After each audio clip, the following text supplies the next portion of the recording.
আজকের এই 1 মিনিট 41 সেকেন্ডের ভিডিওটা তোমাদের চুলের ভোল একদম পুরো চেঞ্জ করে দেবে।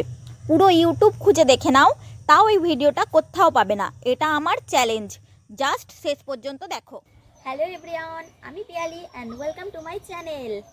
তোমরা ভাবছো তো এত সুন্দর শাইনি আমার চুলে তোমাদেরও হবে, তো চলো দেখে নেওয়া যাক শ্যাম্পুর সাথে আমরা কিভাবে ইউজ করি।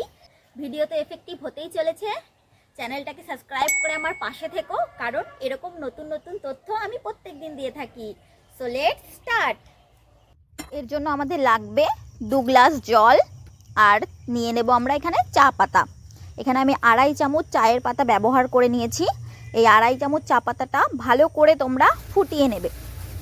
দেখো এখানে ফুটছে, তো ফোটানো হয়ে গেলে এটা ভালো করে ঠান্ডা করে তোমরা এটা ছেঁকে নেবে। আর ছেঁকার পরে তোমরা এই জিনিসটাকে শ্যাম্পুর সঙ্গে মিশিয়ে নেবে। এই যে ছেঁকানো জলটা শ্যাম্পুর সঙ্গে ভালো করে মিশিয়ে নেবে। আমি একটা ক্লিনিক প্লাস শ্যাম্পু এখানে মিশিয়ে নিচ্ছি। তো মেশানো হয়ে গেলে তোমরা গোটা চুলের স্ক্যাল্পে আর চুলের নিচে গোড়ার দিকে, ডগার দিকে সব জায়গায় ভালো করে এটা লাগিয়ে নেবে। লাগানোর পরে তোমরা চাইলে 5 থেকে 10 মিনিটও রাখতে পারো, তারপরে নর্মাল জল দিয়ে ধুয়ে ফেলবে। দেখো রেজাল্ট, প্রথমবার ধোয়াতেই এতটা সুন্দর রেজাল্ট আমি পেয়েছি। তোমরাও পাবে, ঝটপট ট্রাই করে নাও এরকম সুন্দর রেজাল্ট পেতে। আর যদি ভিডিওটা তোমাদের একটু ভালো লেগে থাকে তাহলে একটা লাইক করে দাও। আর যদি চ্যানেলে নতুন হয়ে থাকো চ্যানেলটাকে সাবস্ক্রাইব করে দাও, কারণ এরকম এফেক্টিভ ভিডিও আমি প্রত্যেকদিন দিয়ে থাকি।